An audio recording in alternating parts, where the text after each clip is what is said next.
Good afternoon, जय हिंद। ये जैसा कि आपको सबको पता है कि आज जो है नेशन वाइड पूरे देश के अंदर सिविल डिफेंस मॉक ड्रिल की प्रैक्टिस आज होनी है।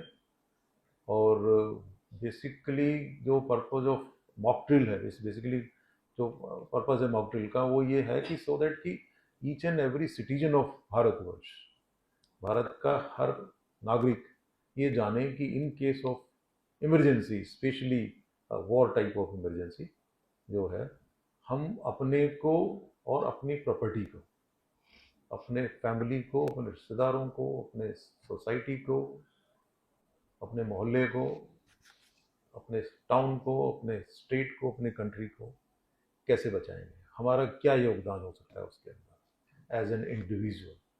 ठीक है, क्या हमारा सहयोग हो सकता है as regard arm forces is concern. इन्होंने अपना काम करना है, इन्होंने अपना काम करना है बॉर्डर पे। जैसे कि आप लोग कल देख चुके हैं कि पहलगांव का जो 22 अप्रैल को जो टेररिस्ट अटैक हुआ था, और जिसमें ये क्या नाम है, धर्म पूछ के और जो है टेररिस्ट ने 26 मेल लोगों को मारा था। और आई थिंक यही रीजन है कि जो कल रात को जो ऑपरेशन हुआ है उसका नाम ऑपरेशन सिंदूर रखा गया है। ऑपरेशन सिंदूर मतलब क्योंकि जो ये पूछने पे लेडी के कि भाई मुझे भी मार दो, कि नहीं नहीं आप इसलिए नहीं मार रहे हैं आके, तो ताकि आप भारत सरकार को बताएं, ताकि आप अपने प्रधानमंत्री मोदी जी को बताएं कि हमने क्यों मारा आपका। ठीक है, तो मुझे लगता है कि जो अटैक किया गया पाकिस्तान के या पीओके के जो 9 टेररिस्ट सेंटर्स हैं वहाँ पे, या ट्रेनिंग सेंटर्स हैं, उनका उसका रीजन ये होने के ये चांसेस है, या यही रीजन हो सकता है ऑपरेशन सिंदूर। आपने देखा होगा कि जो ब्रीफिंग की है आज, वो भी लेडी ऑफिसर्स ही हैं ब्रीफिंग करने वाले। ठीक है, जहाँ तक हम लोगों का सवाल है या मेरा सवाल है कि मैं जो हूँ, मैं 35 ईयर्स आर्मी में रह के और पूरी लाइफ मैंने देखी उसमें। और जो जब हम 7वीं क्लास में थे तो 1971 के अंदर बीकानेर में रहते थे, और हमने रियल वॉर में ड्रिल्स क्या होती हैं ये हमने बचपन में प्रैक्टिस की है। तो अपने उस एक्सपीरियंस को ध्यान में रखते हुए और अपने जो है 35 ईयर्स काम फोर्स का एक्सपीरियंस को ध्यान में रखते हुए, और what ever I have learn with you people और अमंग यू पीपल, ठीक है, वो मैं अपना एक्सपीरियंस आप लोगों के साथ में शेयर करने जा रहा हूँ। और तो एज रिगार्ड्स जो है सिविल डिफेंस इज कंसर्न, तो सिविल डिफेंस बेसिकली क्या है, जी it is protection of civilians या non arm forces, non combatant people, ठीक है, and their property is known as civil defence.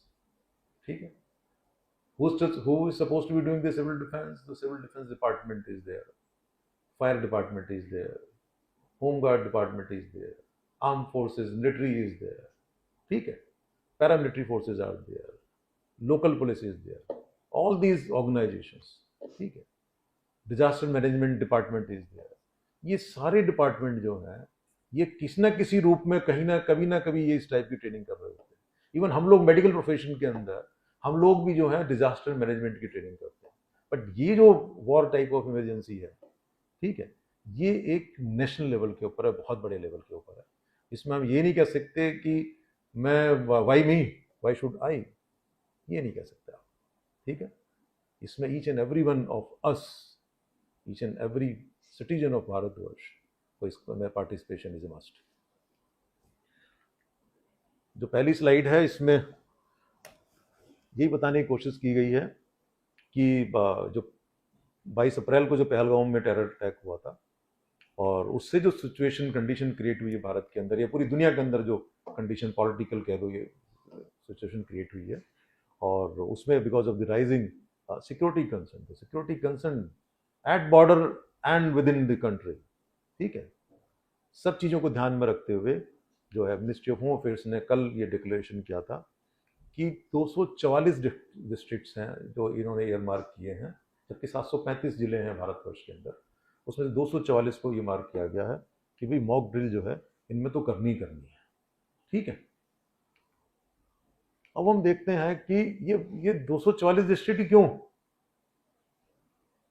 तो जैसा कि जो आप समझ सकते हैं कि जितने भी बॉर्डर स्टेट्स हैं, तो बॉर्डर स्टेट्स के बॉर्डर डिस्ट्रिक्ट्स, ठीक है, सबसे पहला रीजन वो एरिया काउंट होता है। दूसरा एरिया काउंट होता है जैसे कि जो या दो रीजन में जो जैसे कि जो कि जिनकी स्ट्रेटेजिक रेलेवेंस है, जिन जगहों की वो रेलेवेंस, जो वो टाउन या वो शहर या वो जो मेट्रो सिटी है या जो भी प्लेस है, इवन आइसोलेटेड प्लेस है, उसकी स्ट्रेटेजिक इंपॉर्टेंस क्या है, ठीक है, और उसको कितना रिस्क हो सकता है, ठीक है। जैसे अगर हम न्यूक्लियर प्रोटेक्शन की अगर हम बात करें या बॉम्ब ब्लास्ट की बात करें, तो ऐसे कौन कौन सी जगह है जहां पे भी बम ब्लास्ट हो सकते हैं।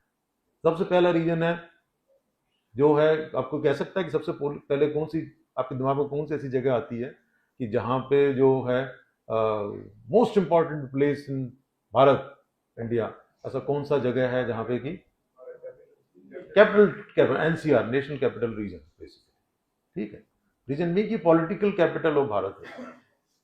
ऐसी कोई दूसरी जगह किसी के दिमाग में आ रही है? बॉम्बे। क्यों? क्योंकि वो इकोनॉमिक कैपिटल ऑफ भारत है। इस हिसाब से जो आपके बड़े बड़े जो टाउन्स हैं, जैसे कैलकाटा है, चेन्नई है, आपका बैंगलोर है, बैंगलोर आपका आईटी अब काउंट होता है, जहाँ पे कि अगर कुछ प्रॉब्लम आ जाए यहाँ पे, अगर वहाँ पे आप रेड कर देते हैं, बॉम्ब ब्लास्ट कर देते हैं या कोई बहुत बड़ी मेजर एक्टिविटी कर देते हैं, तो आपके पूरे भारतवर्ष के ऊपर एक्टिविटी में फर्क पड़ सकता है, ठीक है। ये बेसिकली स्ट्रेटेजिक लोकेशंस हैं कुछ, कि जहाँ पे इनफैक्ट मुझे अभी भी याद है कि मैं तो इस टाइप की प्रोजेक्ट में इन्वॉल्व रहा हूँ कि इन case of nuclear this thing, अगर प्रॉब्लम होती है भारतवर्ष के साथ, तो कहाँ कहाँ पे डीकंटामिनेशन सेंटर्स होंगे, ठीक है। इनफैक्ट इस सब्जेक्ट पे मैंने, when I was in uniform 2005 के अंदर, I worked on this topic और ऑन दिस सब्जेक्ट, कि वेयर टू, मतलब कहाँ पे हम थ्रेट पर को परसेप्ट करते हैं और कहाँ पे इन केस ऑफ न्यूक्लियर अगर अटैक होता है तो कहाँ पे डीकंटामिनेशन सेंटर्स बनाए जाएंगे, ठीक है। डीकंटेनमेंट सेंटर आप समझ सकते हैं कि जहाँ पे भी न्यूक्लियर ब्लास्ट होगा वहाँ पे रेडिएशन होंगे, ठीक है, और वहाँ पे जो कंटेमिनेट होंगे या जो बच जाएंगे लोग या जो भी चीज़ बच जाएगी, चाहे इंसान हो चाहे प्रॉपर्टी हो, उनको डिकंटेमिनेशन कैसे किया जाएगा, कहाँ किया जाएगा, क्या मैन पावर की रिक्वायरमेंट होगी। I already work on this project while I was uniform, ठीक है। बट कीपिंग दैट असाइड, जो जो जो हम लोग, तो एक तो स्ट्रेटेजिक रेलेवेंस और रिस्क प्रोफाइल, कितना रिस्क है जो है उस एरिया को। तो रिस्क प्रोफाइल अगर देखा जाए तो जितने बॉर्डर टाउन्स हैं, आप श्रीनगर से लेके, उड़ी से लेके, जम्मू से लेके, सांबा से लेके, पठानकोट से लेके, अमृतसर से लेके, अबोर, फाजिलका, बीकानेर, जैसलमेर, बाड़मेर, ऐसे चले जाइए बॉर्डर के साथ, ठीक है। तो ये पूरा जो है ये रिस्क प्रोफाइल, इनका रिस्क बहुत ज़्यादा रिस्क है। अगर थल सेना का अटैक होता है तो ये बहुत ज़्यादा वनरेबल है। आप जो है, अगर नेवी की बात करते हैं तो जो भी आपके नेवल बेसिस हैं, ठीक है, चाहे वो बॉम्बे ले लो, चाहे आप वाइजैक ले लो, चाहे आप कलकत्ता ले लो, ठीक है, सारे के सारे वनरेबल हैं, ठीक है। तो कहने का मतलब उनको ध्यान में रखते हुए इस टाइप की जो है 735 जो टोटल डिस्ट्रिक्ट है उसमें से 244 डिस्ट्रिक्ट को सरकार ने, होम मिनिस्टर ने आदेश दिया है, स्टेट्स को, यूनियन टेरिटरीज को। आप देखो तो गोवा का नाम भी उसके अंदर आता है, ठीक है, क्योंकि नेवल बेस है वो, कि जहाँ पे कि जहाँ के आम नागरिक को भी ट्रेनिंग की रिक्वायरमेंट है, सिर्फ आर्म फोर्सेस को नहीं है कि सब नेवी को, आर्मी को, एयरफोर्स को नहीं है, वहाँ के आम नागरिक को ट्रेनिंग की रिक्वायरमेंट है कि भाई इन केस ऑफ अगर कोई वहाँ प्रॉब्लम आती है तो वो कैसे खुद को बचाएंगे, अपने बच्चों को बचाएंगे, अपनी प्रॉपर्टी को बचाएंगे, ठीक है, और कैसे कंट्री की वॉर में अपना अपना कंट्रीब्यूशन देंगे, ठीक है।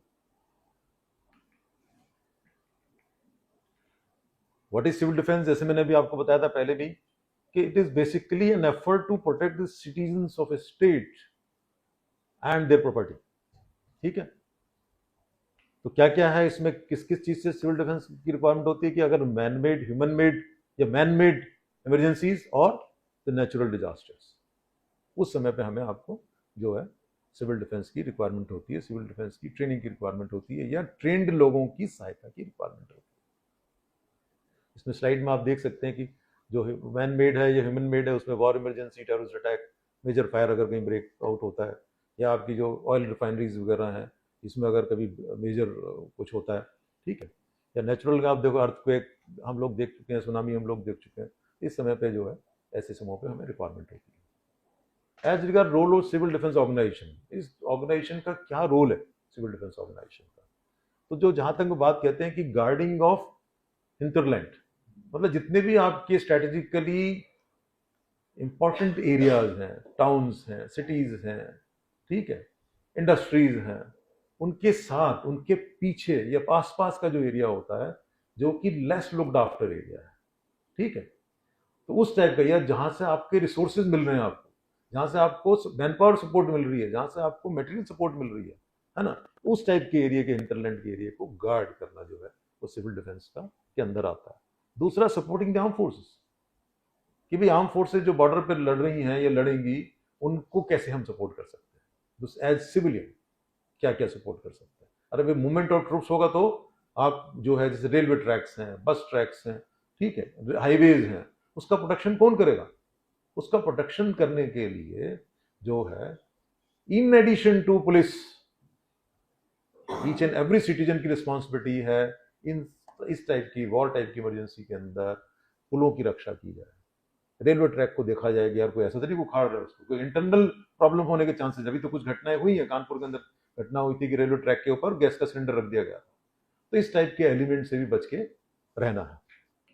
तीसरा जो है, mobilising the citizens, each and every person of जो है नागरिक है, उसका मोबिलाइजेशन है, ठीक है, mobilisation each and every aspect, आप किसी भी एस्पेक्ट में समझ सकते हैं।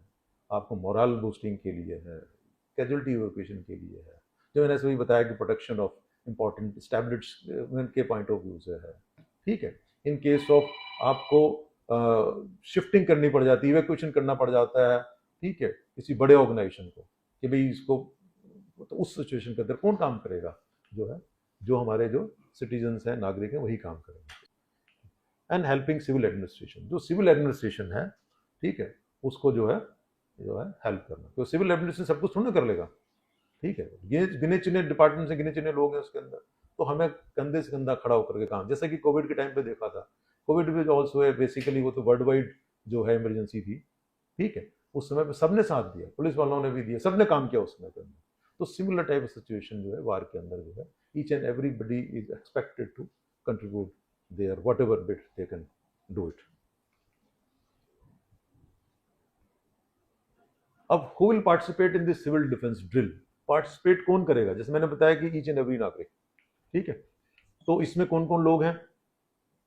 वॉलंटियर लोग हैं, ठीक है, जो वॉलंटियर प्रॉपरली, जो कि सिविल डिफेंस की ट्रेनिंग के लिए तैयार होते हैं, ट्रेनिंग लेते हैं जाके इंस्टीट्यूट्स के अंदर, ठीक है, होमगार्ड के लोग हैं, ठीक है, सिविल डिफेंस वार्डन्स हैं, बेंगलोर में इसका हेडक्वार्टर है, बेंगलोर में इसका ट्रेनिंग इंस्टीट्यूट है, उनको कहते हैं कि हम 55 या 52 डिस्ट्रिक्ट के अंदर जो है सिविल डिफेंस वार्डन्स ट्रेन करेंगे, वट अभी तो, ठीक है, वो प्लानिंग है उन लोगों की।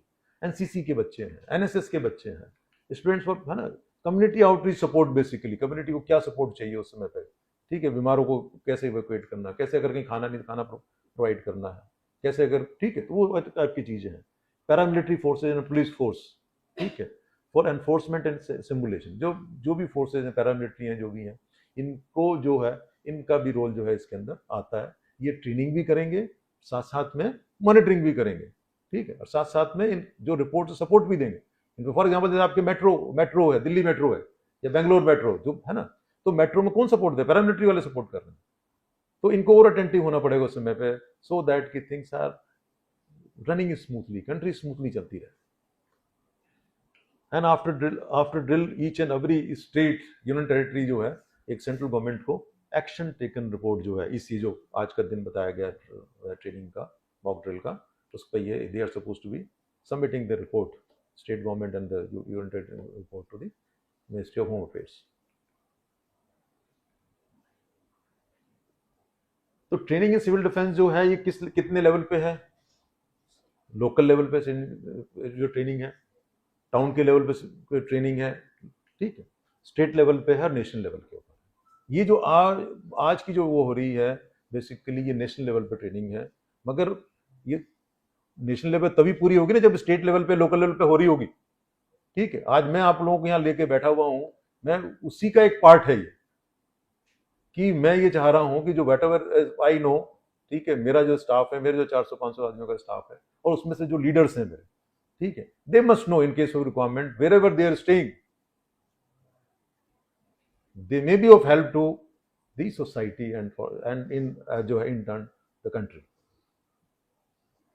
Otherwise national defence college Nagpur के अंदर है, नेशनल सिविल डिफेंस कॉलेज, जहाँ पे की ट्रेनिंग होती है। अदरवाइज 14 इंस्टीट्यूट्स हैं, अगर जैसे फायर ट्रेनिंग, फायर डिपार्टमेंट है, उनके अपने 14 इंस्टीट्यूट्स हैं। कुछ अब 14 इंस्टीट्यूट है, स्टेट तो 28 हैं आपके पास, तो उन्होंने 8 इंस्टीट्यूट ऐसे हैं कि जो कि उन्होंने जो है गवर्नमेंट ने बोला नहीं ये सो स्टेट इस इंस्टीट्यूट में जाएंगे, सो स्टेट के लोग इस इंस्टीट्यूट में जाएंगे, ठीक है, that sort of thing. What we expect at this point of time, हम क्या एक्सपेक्ट कर रहे हैं इसमें, या सरकार क्या एक्सपेक्ट कर रही है? अरे सरकार ना करें, हम अपने बचाव के लिए, कि हम कह तो रहे हैं कि साहब जो है गवर्नमेंट जो है फुल फ्लैज वॉर, कुछ लोग ये चाह रहे हैं कि एकदम से जी फौज को आदेश दो और पाकिस्तान के ऊपर चढ़ जाओ, ठीक है। ये नहीं पता कि आप देख रहे हो कि रशिया और यूक्रेन लगे हुए 3 साल हो गए, 4 साल हो गए, ठीक है, कोई रिजल्ट नहीं निकल के आ रहा है। इसराइल हमास लगा हुआ है, 2 साल 1.5 साल होने वाले हैं, कुछ रिजल्ट निकल के नहीं आ रहा। तो जो इंटरनेशनल लेवल पे लोग हैं, या हमारे जो कुछ लोग ऐसे हैं, वो ये चाह रहे हैं कि फुल फ्लेज वॉर हो जाए। क्यों हो जाए? आपकी सारी ग्रोथ रुक जाएगी, सारे आपका डेवलपमेंट रुक जाएगा, ठीक है, और हम 100 साल पीछे चले जाएंगे। तो इसका मतलब ये है कि the strategy has to be something different, ठीक है। जैसा कि गवर्नमेंट ने कहा कि पानी रोक दो, पानी को, जो हमारा पानी है हम अपने खुद इस्तेमाल करेंगे, नहीं देंगे, खत्म था। ये बहुत बड़ा है, बिना गोली चलाए आप बहुत बड़ा एक्शन आप ले रहे हो, ठीक है। तो कहने का मतलब ये है कि अब हम क्या एक्सपेक्ट कर रहे हैं इन सच टाइप ऑफ सिचुएशंस। हमने ऑपरेशन सिंदूर भी कर दिया, अब हम क्या उम्मीद करते हैं? हो सकता है कल को जो है हम ना करें, उधर से अटैक हो जाए, ठीक है। इंटरनेशनल लेवल पे क्या चल रहा है, या पाकिस्तान के लेवल पे क्या चल रहा है, ठीक है। तो हम क्या एक्सपेक्ट करते हैं कि ऐसे समय पे एयर रेड हो सकते हैं। क्या हो सकते हैं? एयर रेड हो सकते हैं। मुझे अभी भी याद है कि बीकानेर में 1971 की वॉर के अंदर जो पाकिस्तानी एयरक्राफ्ट थे, मुझे उस एयरक्राफ्ट का नाम नहीं पता, वो रेलवे लाइन, जो बीकानेर की रेलवे लाइन है जो बॉर्डर की साइड से आ रही है, उस रेलवे लाइन से करीब 20-30 फीट ऊपर फ्लाई करते हुए आया था। और नाल एयरपोर्ट जो है, नाल एयरपोर्ट है बीकानेर का, जो एयरपोर्ट है उसका नाम है नाल, वहां पे बम फेंक के गया। मगर क्योंकि पूरा रेतीला एरिया, रेगिस्तान का एरिया है, और वो सारे के सारे बम जो है रेत के अंदर धंस गए थे, ठीक है। तो कहने का मतलब ये है कि इस लेवल पे चीजें हम एक्सपेक्ट कर सकते हैं कि कहीं पे भी, तो जितने भी जहां जहां पे भी एयरपोर्ट्स हैं, बीकानेर का जैसे नाल एयरपोर्ट मैंने भी आपको बताया, ठीक है, आपका जोधपुर का एयरपोर्ट है, आपका अमृतसर का एयरपोर्ट है, आपका जम्मू का एयरपोर्ट है, आपका श्रीनगर का एयरपोर्ट है, ठीक है, जो आपका आगरा का एयरपोर्ट है, ठीक है, बॉम्बे में एयरपोर्ट है। तो ये जो बड़े वल्नरेबल एयरपोर्ट्स हैं, ठीक है। तो एयरपोर्ट का मतलब ये कि एक आध इंच इधर उधर कैलकुलेशन हुई तो जो आसपास रह रहे हैं वो शहर के अंदर है। दिल्ली का जो एयरपोर्ट है, दिल्ली में इंदिरा गांधी एयरपोर्ट है, दूसरा बनने जा रहा है, ठीक है। मोस्ट वल्नरेबल एरियाज में जहाँ पे एयर रेड होने के चांसेज हैं, ठीक है, क्योंकि कोई लड़ेगा तो अपना पूरे दम के साथ लड़ेगा, ठीक है। तो वो यहाँ पे आपके नॉर्मल बम गिरने के चांसेज हैं। आज की डेट में आपको पता होगा कि मिसाइल्स, ठीक है, कंट्री ने मिसाइल बना रखी है, हम लोग अपनी कंट्री ने बना रखी है, 2000 किलोमीटर तक यहीं से बैठ के मार दोगे आप। सिमिलरली पाकिस्तान ने शाहीन बना रखी है, वो 800-900 हज़ार किलोमीटर तक करती है। इसका मतलब ये है कि एयरक्राफ्ट उड़ाने की जरूरत ही नहीं है, मिसाइल अटैक हो सकता है। उस मिसाइल के ऊपर आपका नॉर्मल बम भी आ सकता है और न्यूक्लियर हेड भी आ सकता है, ठीक है। देन आपका मेजर फायर एक्सीडेंट्स हो सकते हैं। जो इंटरनल जो हैं आप लोग हैं, जो जासूस लोग हैं, या जो कि एंटी नेशनल की बात सोचते हैं, ऑयल रिफाइनरीज हैं, पावर प्लांट्स हैं, इनके ऊपर इनको जो है इन पर अटैक कर सकते हैं, इनके ऊपर आग लगाई जा सकती है। टेररिस्ट अटैक जैसे पहलगाम हुआ है, दिल्ली में पहले होते थे ना, बॉम्बे में भी हुआ था, तो कहीं भी हो सकता है, तैयारी चल रही हो। And dropping of nuclear bomb, मैंने इसमें 3 क्वेश्चन मार्क लगाए, ठीक है। पाकिस्तान के पास में न्यूक्लियर बॉम्ब है, इसमें कोई डाउट नहीं है, ठीक है, 40 साल पुराने हैं, ठीक है, हो सकता है ना फटे, और ये भी हो सकता है फट के तो क्या कर लोगे आप, है ना। जो 10 केटी का बॉम्ब है या 20 केटी का बॉम्ब है, हम लोगों के पास तो 40 के ऊपर भी है, बट 10 केटी वाला इन्होंने डाले थे कहाँ, जापान हिरोशिमा नागासाकी में डाले 10 केटी के बॉम्ब थे, ठीक है। 20 से 25 किलोमीटर तक कुछ पता नहीं लगेगा, पहले 5 किलोमीटर तक तो इतनी ज़्यादा हीट जनरेट होती है कि सब कुछ जल जाता है। और उसमें भी एक एग्जाम्पल मैं देख रहा था कि मैं आपको लोगों को बताऊंगा कि इवन 170 मीटर दूर 6 अगस्त 1945 को पड़ा था बॉम्ब, ठीक, हाँ 1945 को हिरोशिमा में जो पड़ा था, एक कि 170 मीटर दूर जो था उस पॉइंट से भी बंदा बचा हुआ था। कैसे बचा था बात करेंगे थोड़ा सा। तो कहने का मतलब ये है कि हम क्या एक्सपेक्ट कर रहे हैं, air red in the form of bomb, aircraft है बम छोड़ के चला जाए। मिसाइल पे आप बम लगाओ, नॉर्मल न्यूक्लियर हेड कुछ भी लगाओ पहुंच सकता है।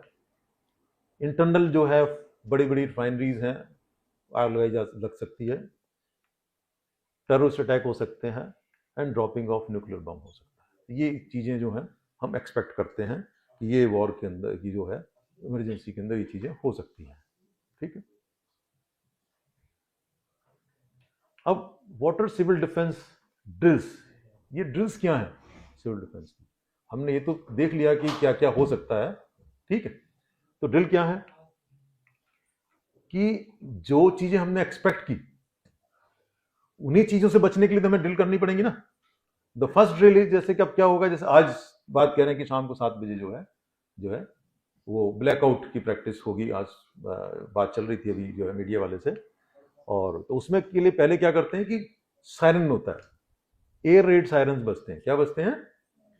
सायरन बजता है कि एयर रेड के पॉइंट ऑफ व्यू से। तो उस सायरन का मतलब ये होता है कि अभी जो है please be prepared, and image उसके बाद में आपको 2 मिनट 3 मिनट 4 मिनट के बाद में ये का एक इंडिकेशन है कि जो है एयर रेड के चांसेज हैं और अभी हम ब्लैकआउट कर रहे हैं।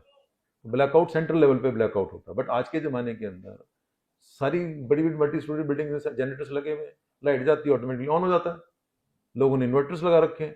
तो अगर सेंट्रल लेवल वो बिजली काट भी देंगे तो भी जो है वो बड़ी बड़ी बिल्डिंग्स में जो है विद इन कितना है 10 मिनट के अंदर अंदर या 5 मिनट के अंदर अंदर जो है जिसका जितना वो पीरियड है अपने आप ऑटोमेटिकली जनरेटर्स ऑन हो जाते हैं। तो सेंट्रली बिजली बंद करने का कोई ज़्यादा वो है नहीं, बट फिर भी गवर्नमेंट अपने लेवल पे करेगी। हमसे क्या एक्सपेक्ट करती है कि हम जो है जो ये जो हमारे जनरेटर के लोग हैं, जैसे हमारा हॉस्पिटल है 2 जनरेटर हमारे पास है, बंद हो जाए एकदम से ऑन हो जाता है, ठीक है। तो हमें उस समय पे देखना पड़ेगा कि जनरेटर्स को ऑटोमेटिकली ऑन ना होने दें, ठीक है, चाहे सोसाइटी हो चाहे कोई भी हो। और जो आपके जो वल्नरेबल पेशेंट्स हैं, ठीक है, जिनको की रिक्वायरमेंट है, उनको चाहे हम बैटरी पे लें किसी चीज़ पे लें, ठीक है, या कुछ और चीज़ करें, लाइट को बाहर ही ना जाने दें। क्या करें? मिनिमल लाइट करके जो है उसको बाहर ही ना जाने दें। तो इसका मतलब क्या होगा कि सपोज एक फैमिली में 4-5 लोग हैं या एक वार्ड के अंदर 10 आदमियों का स्टाफ है, 12 आदमियों का स्टाफ है, उनका फटाफट काम ही होता है कर्टेन्स ड्रॉ करना। क्या करना है? कर्टेन्स ड्रॉ करना है। कोई मेजर लाइट है सब ऑफ कर देंगे, आपने मोबाइल ऑन नहीं करना है, आपने टॉर्च ऑन नहीं करनी है, ठीक है। आपने अगर कोई पूजा का दिया लगाने के मूड में है या जल रहा है उसको बंद कर देना। रीजन में कि अगर किसी का मन हो रहा है कि मैं सिगरेट पीऊंगा बीड़ी पीऊंगा, तो वो जो उसकी जो सिगरेट बीड़ी की जो जो है लाइट, वो भी आपके सेंसर उसको जो है एक्सेप्ट कर लेंगे, ले लेंगे कि हाँ दिस इज द साइट, यहाँ कुछ बेवकूफ लोग रहते हैं, ठीक है, this is the right place to drop a bomb, ठीक है। तो ये बेसिकली जो है अर्बन एरियाज के अंदर जो है क्या कहते हैं अपना ब्लैकआउट्स का। वो तो गांव में तो वैसे ही लाइट एक बार को शाम हुआ रात हुआ सोने का मूड हुआ सबको बंद हो जाती है, आजकल शायद ना होती हो बट फिर भी वहाँ थोड़ा आसान है। देन क्या है? Shelter protocol. What is this shelter protocol? कि इन केस ऑफ रिक्वायरमेंट अगर हमें ये लगता है कि देखो कितना ड्रास्टिकली अपोजिट एक्शंस हैं, अगर ये वार्निंग मिलती है कि नॉर्मल बॉम्ब गिरेगा, ठीक है, 10 केटी 20 केटी 40 केटी वट एवर इज दैट, ठीक है, वो तो न्यूक्लियर हो गया केटी वाला, तो ठीक है नॉर्मल बम गिरेगा हवाई जहाज से या चाहे वो मिसाइल के साथ आए। उस सिचुएशन के अंदर हमने घर से बाहर भागना है। कहाँ जाना है? घर से बाहर जाना है। कहाँ जाना है? असेंबली एरिया में जाना है। जैसे जब डिजास्टर मैनेजमेंट होता है यहाँ क्या सिखाया गया है, एक से क्या सिखाता हूँ कि जो है अगर इवैक्यूएशन का हमें ऑर्डर मिलता है तो हमें अलॉन्ग विद द पेशेंट बाहर जाना है, ठीक है, जिसको जैसे भी ले जा सकते हैं, ठीक है। वल्नरेबल को ध्यान से ले जाना है, बूढ़े बच्चों का ध्यान रखना है, वो जो वल्नरेबल है जिसका ऑपरेट हो रखा है उसका ध्यान रखना है। तो कहने का मतलब ये है, उस टाइप की सिचुएशन के अंदर आप बिल्डिंग में के अंदर रहेंगे तो नुकसान होने के चांसेस हैं। तो उसके लिए क्या होती है, ट्रेंचेज होती हैं। क्या होती हैं? ट्रेंचेस। तो ये जब जिस दिन होगा ना उस दिन पहले सबको पता लग जाएगा, अपने आप लोग ले करके अपनी ट्रेंच खुद खोद लेंगे। अभी भी याद है 1971 वॉर में, हम तो छोटे से ही थे, हम लोगों ने भी अपना योगदान दिया था ट्रेंच खोदने के। पता था, बता दिया गया था कि भाई रात को इसी में जेड शेप की और एन शेप की और वाई शेप की, ठीक है, एम शेप की ट्रेंचेस जो थी घर से 50 मीटर के ऊपर खोदी गई थी। रफली आपसे 4 से 5 जो जिसको कहते हैं आध बंदा उसमें खड़ा हो जाए और उसके बाद बैठ जाए जरूरत पड़ने पे। खड़ा हो गया आप यहाँ तक आपको 5 से 6 5 फीट या 5.5 फीट की, तो 5 के आसपास खोदनी पड़ेगी, ठीक है। ऐसा भी नहीं हो कि पानी बरसात आ जाए, पानी भर जाए, बंदा डूब जाए, ऐसा कि वो निकलने के चांसेस, ठीक है। देन अभी आपने देखा होगा कि ये मैंने मेट्रो टनल्स की बात की है यहाँ पे। उस जमाने में मेट्रो नहीं थी 71 के अंदर, आज में मेट्रो है। आपके पास बहुत बड़े बड़े शहरों के अंदर मेट्रो टनल्स बनी हुई है, ठीक है। वो एक बहुत बड़े शेल्टर की एरिया हो सकता है, बट अभी मैं बात कर रहा हूँ नॉर्मल बॉम्ब की, ठीक है। उस सिचुएशन के अंदर इंडिकेशन होगा बाहर जाना, ट्रेंचेज में जाना है, जरूरत पड़ेगी तो इंटरनल्स में जहाँ अगर जिसको जहाँ मौका मिलता है, ठीक है। या जैसे गवर्नमेंट डायरेक्ट करती है, जैसे पुलिस जो है डायरेक्ट करती है, जैसे पैरामिलिट्री सीआईएसएफ ये लोग डायरेक्ट करते हैं, जैसे सिविल डिफेंस वाले लोग हमें बताते हैं कि भैया आप लोगों के लिए ये टनल है, ठीक है। फरीदाबाद की तो प्रॉब्लम ये कि टनल ऊपर हवा के अंदर मेट्रो जा रही है, तो आपके पास लिए वो टनल नहीं है, ठीक है। फिर जो है अब ये बेसमेंट ऑफ द बिल्डिंग, लेकिन अगर न्यूक्लियर हिट के चांसेज हैं, वेदर ऑन मिसाइल और थ्रू एयरक्राफ्ट, ठीक है, उस सिचुएशन के अंदर अंदर भागना, क्या करना है, अंदर आना। द बेस्ट प्लेस इज, हाँ जी डॉक्टर साहब बताइए, इन case of nuclear best place कौन सा है किसी भी बिल्डिंग के अंदर? बेसमेंट। बेसमेंट। अरे हम सब डॉक्टर लोग हैं, रेडियोथेरेपी के जितने भी मशीन लगा रहे हैं, रेडियो है ना, सारे काम होते हैं बेसमेंट में होते हैं। क्यों लगाते हैं? ताकि उसका रेडिएशन बाहर ना जाए, जमीन के अंदर ही रहे, धरती माता उसको सोख ले, ठीक है। इसका मतलब ये है कि जहां जहां पे भी बेसमेंट अवेलेबल है, ठीक है, इन केस वार्निंग हमें मिलती है न्यूक्लियर अटैक की, ठीक है, उस सिचुएशन के अंदर अंदर आना है, बेसमेंट के अंदर जाना है। कोशिश ये रहे दरवाजे खिड़कियों के आसपास ना रहे, ठीक है। बेसमेंट में रहेंगे बचे रहेंगे। वो जो मैंने बताया था ना आपको 6 अगस्त 1945 हिरोशिमा में जो बम पड़ा था, 170 मीटर दूर एक बंदा था जो बच गया था, क्योंकि वो किसी बिल्डिंग के या किसी वो बेसमेंट में था, इजबल धरती के अंदर था 170 मीटर दूर, वो बच गया था, ठीक है। कहने का मतलब ये है कि अगर हमें उसकी मिलता है तो हमें, अगर हमें न्यूक्लियर अटैक की कोई वार्निंग मिलती है, ठीक है, उस सिचुएशन में हो सकता है ये बताएं कि न्यूक्लियर के लिए ऐसा सायरन बजेगा, उसके लिए ऐसा सायरन बजेगा, ठीक है। ये सारी चीजें धीरे धीरे निकल के आएंगी, अभी तो जागे हैं लोग, ठीक है। तो कहने का मतलब ये है उस सिचुएशन में हमें बेसमेंट के अंदर जाना है। अब जाके करना क्या है, उससे पहले हमें क्या प्रिपरेशन करनी है? उससे पहले जो हमें प्रिपरेशन ये करनी है कि जिस किसी को थोड़ा बहुत अपने बिस्किट पानी की बोतल वोटल जो भाई अपना बना के पैकेट रख लो, ठीक है। उससे क्या होगा कि भाई जो थोड़ा बहुत जो अगर 1 2 दिन 4 दिन 5 दिन अगर बाई चांस बेसमेंट में 10 दिन बेसमेंट में रहना पड़ गया, तो हम अपना मिनिमल सर्वाइव, मतलब बेसिकली फॉर दिस सर्वाइवल जो है, हम लोग जो है जो भी इंसान है जो फंसा वहाँ पे, वो अपना सर्वाइव कर सके। तो रिक्वायर्ड अमाउंट ऑफ कुछ बॉटल्स में पानी, बिस्किट या जो भी कोई शक्करपारे टाइप की जो भी चीज़ है जो कि जल्दी खराब नहीं होगी, ठीक है। तो लाइट ईट्स जिसको कहते हैं, मैगी से काम नहीं चलेगा, क्योंकि मैगी के लिए तो आपको आग जलानी पड़ेगी, ठीक है। और हो सकता है चिंगारी कहीं खिड़की उड़की से बाहर निकल जाए, ठीक। तो कहने का मतलब ये है कि लाइट ईट्स, ठीक है। और जो है पानी का थोड़ा बहुत अरेंजमेंट आपके पास रखना पड़ेगा। जिनको दवाइयाँ चल रही हैं, जो मेडिकेशन पे चल रहे हैं लोग, उनको उनकी दवाइयों का छोटा पैकेट बना के रखना है। ये नहीं कि पूरा मेडिकल स्टोर खरीद कर जो है पड़ोसी के मेडिकल स्टोर खाली कर दें, जैसे लोगों ने HCQ खाली किया था कोविड के टाइम पे, बाजार में HCQ मिलना बंद हो गया था, ठीक है। ऐसा नहीं करना। किसी को हाइपरटेंशन का, अपने हाइपरटेंशन की भैया 10 दिन 1 महीने की दवाई खरीद के रख लो यार, खत्म करनी। डायबिटीज की खरीद के रख लो, ठीक है। कोई कोई किसी को कोई और कोई दवाई चल रही है, ले लो भाई। हमारे जैसे बंदे को कोई भी हेडेक होता है, हेडेक की 2 4 टैबलेट रख लो, ठीक है। ऐसे उस समय पर होगा नहीं, पर फिर भी जो है। तो ये छोटा वो जो आप लाइट ईट्स, वाटर, मेडिकेशन, ठीक है, जो आप हमारे वल्नरेबल फैमिली मेम्बर्स हैं या पेशेंट्स हैं, हॉस्पिटल में पेशेंट फैमिली मेम्बर्स घर में हैं, ठीक है, माँ बाप हैं या ग्रैंड पेरेंट्स हैं या छोटे बच्चे हैं, उनका ध्यान रखें, उनको सपोर्ट करके लेके जाएं। जैसे मैंने बताया वेकेशन के टाइम पे या जैसे जाना होता है, भगदड़ ना मचाए, ठीक है। इवन अगर हम किसी मॉल के अंदर हैं तो मॉल के अंदर ये ना भागे ना, ठीक है, अपना को काम एंड क्वाइट रखना है, ठीक है, माइंड को एजिटेट नहीं करना है। एजिटेट करेंगे तो भागेंगे, भगदड़ मच जाएगी, वक्त तो बाद में करेगा, पहले ही लोग मर लेंगे, ठीक है। तो कहने का मतलब ये है अपने को काम रखना है, शांत रखना है, दिमाग को शांत रखना है, ठीक है। और वल्नरेबल लोगों की सहायता करनी है, कोई प्रेग्नेंट लेडी है उसकी सहायता करनी है, बच्चा है उसकी सहायता करनी है, बूढ़ा है उसकी सहायता करनी है, ठीक है। तो कहने का मतलब इन चीज़ों का हमें और ध्यान रखना साथ के साथ।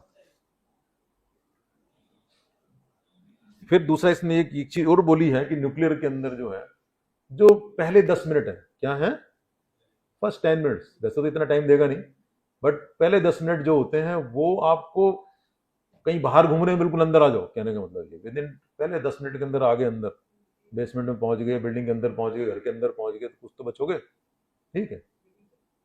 और जो इसके अंदर उसके बाद में फर्स्ट 10 मिनट के बाद में जो है, तो फर्स्ट 24 आवर्स के अंदर काफी कुछ निकल जाता है। फिर नेक्स्ट 48 आवर्स इस टाइप से जैसे जैसे टाइम बीतता है और जो रेडिएशन की जो डोज है वो एटमोसफेयर में कम होती रहती है, क्योंकि खुला है, कम होती जाती है। But what ever bin absorb in water और आपके जमीन के अंदर जो हो गया वो तो रहेगा, सालों तक रहता है उस, ठीक। उसके बाद में कैमोफ्लेज एक्सरसाइज, जो स्ट्रेटेजिकली इंपॉर्टेंट जगह है, ठीक है, जैसे आपकी टावर्स है, ठीक है, उनको कैमोफ्लेज करना। कैमोफ्लेज का मतलब यह है कि उनको ऐसे कपड़े पहनाना या ऐसे ढकना कि वो अगर आप ऊपर से एरियल अगर आप व्यू ले रहे हैं तो वो आइडेंटिफाई ना हो।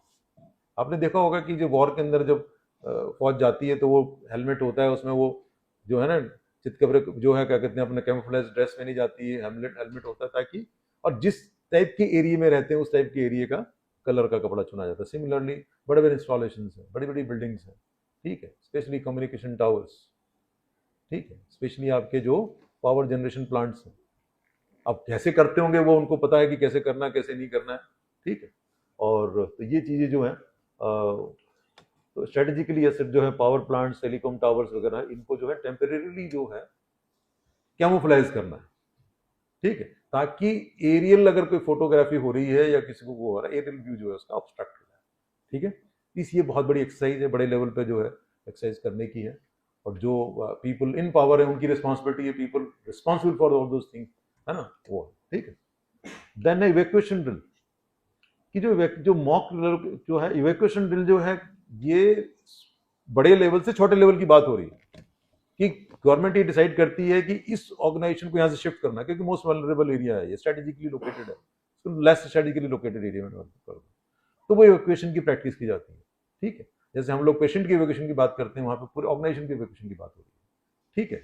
तो जैसे जैसे ऑर्गेनाइजेशन उसके हिसाब से वो लोग अपना प्रिपेयर करके, ठीक है, उसको जो है रीलोकेशन की प्रैक्टिस जो है करनी होती है। हमने पेशेंट की करते हैं, हमें पता है कि भाई डिजास्टर के टाइम पे जो है अगर कहीं पे फायर का डिजास्टर है या कुछ और डिजास्टर है, तो हम जो फायर से अपोजिट साइड के अंदर, ठीक है, जो है अपना फायर एग्जिट से निकलने की कोशिश करते हैं या अपने पेशेंट्स को निकालते हैं, उनके साथ जो इक्विपमेंट लगे हुए इंस्ट्रूमेंट लगे हुए हैं जो कि लाइफ सेविंग है उनको निकालते हैं, ठीक है। क्योंकि जो द मोस्ट इंपॉर्टेंट ये सारी एक्सरसाइज किस लिए हो रही है, saving of life and property, वही है, अदरवाइज नहीं है तो कुछ करने की जरूरत नहीं।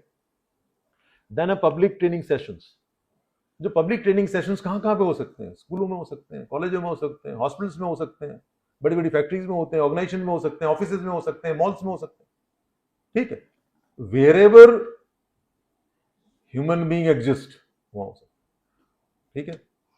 मैं हॉस्पिटल में हम लोग काम कर रहे थे, मैं आप लोगों को बताने की कोशिश कर रहा हूँ। मॉल के अंदर जो मॉल के ऑर्गेनाइजेशन वाले लोग हैं वो तो वहां पे जो लोग हैं उनको अपना बताने की कोशिश करेंगे, वीडियो लगाएंगे, whatever way they want to, है ना, उनके पास तरीका बताने का, ठीक। तो कहने का मतलब ये है। और बाकी स्कूल के बच्चे हैं, हमें अभी भी याद है कि हमने तो बीकानेर में मेरे ख्याल से 9th 10th में हमने देखा था कि ये सिविल डिफेंस वाले वो करते थे, कैसे कैजुअलिटी वेट फायर होगी तो कैसे फायर को बुझाना है, कैसे जो है वहाँ से कैजुअलिटीज को नीचे लेके आना है, ठीक है। तो कहने का मतलब ये नीचे लेके जाना है, निकालना है, हटाना है, एवोकेट करना है, ठीक है, कैसे फर्स्ट एड देनी है, ठीक है। अब हम लोग के मेडिकल वाले हैं, ठीक है, तो हम लोगों को जो है ऐसा ही मौका आ सकता है कि हम अपने एरिया में अपने एरिया में फर्स्ट एड देनी पड़े। उसमें ये नहीं कर सकते मैं तो पार्क में काम करता हूँ जी मैं इनको क्यों दूँ ना, वट एवर वी नो, ठीक है, वो जो है हमने जो है, तो इसमें क्या क्या आ गया, इवैक्यूएशन आ गया, फर्स्ट एड आ गई है, ठीक है, फायर कैसे बुझाने की जरूरत पड़ने वो आ गया है, कैसे हेल्प करनी है वो आ गया दूसरे की, ठीक है। तो इस टाइप की ट्रेनिंग जो है मैंने बता देना आपको, फर्स्ट एड शेल्टरिंग प्रैक्टिस, जैसे मैंने आपको बताया जो 10 चीजें हैं, जेट शेप की, एम शेप की, एन शेप की, वाई शेप की, ठीक है। इन केस ऑफ नॉर्मल बम का है तो उसमें घुसना है, न्यूक्लियर है तो वापस आना है, बेसमेंट में घुस जाना, बिल्डिंग के अंदर ना, कवर्ड एरिया में आना, कहने का मतलब, ठीक है। ब्लैकआउट का होना है, सायरन बज गया, ब्लैकआउट होना है, तो सबने मिलके, अरे भाई बच्चे हैं वो अपना पर्दे खींच दो, ठीक है, कोई बंदा जो अगर चूल्हा जला उसको बंद कर दो, लाइट बंद कर दो, मोबाइल बंद कर दो, दिया बंद कर दो, ठीक है, सब लोग मिलके करेंगे तो जल्दी हो जाएगा, नहीं तो कोई ना कहीं भूल सकता है, अगर मैं तो भूल गया उस समय पे ऐसे नहीं चलेगा।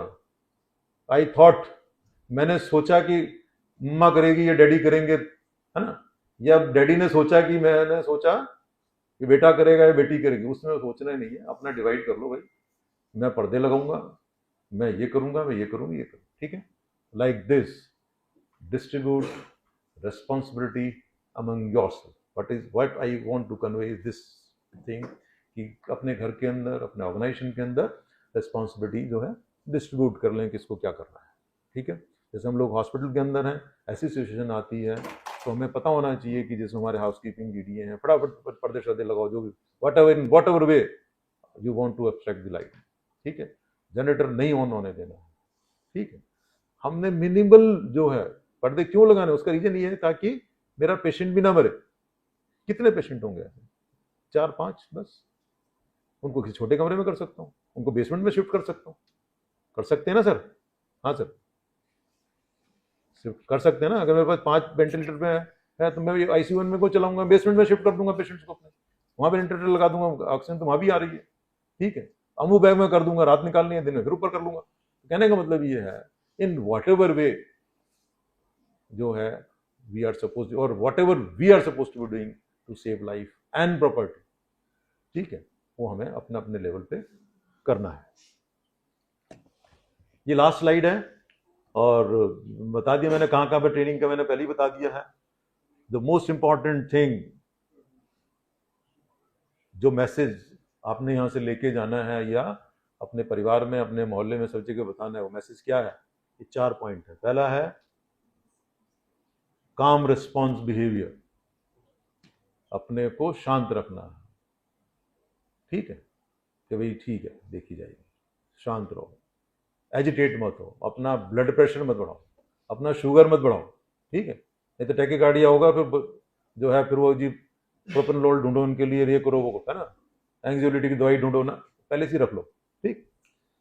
शेल्टरिंग प्रैक्टिसेस, जैसे मैंने बताया, नॉन न्यूक्लियर थ्रेट घर के बाहर और न्यूक्लियर थ्रेट घर के अंदर, यही मैसेज है। इमरजेंसी फर्स्ट एड, कोई गिर गया, चोट लग गई, भाई अपना उसको पट्टी पट्टी घर में ही बांध लो, जहां पे लो, whatever we can do, whatever you can do, ठीक है, फर्स्ट एड कर लीजिए, ठीक है, थोड़ा बहुत सीख लीजिए, नहीं आता है तो, ठीक। एंड इवैक्यूएशन इसके इन केस सरकार का ऑर्डर आता है या organisation civil defence authorities order देती है, ठीक है, उसमें DM साहब भी हैं, ठीक है, कि भैया यहाँ से निकल लो, most strategically located high risk zone में आप रहते हो, ठीक है, प्लीज मूव, इवैक्यूएट योरसेल्फ, ठीक है, including your patients if you are in hospital. Thank you very much, जय हिंद।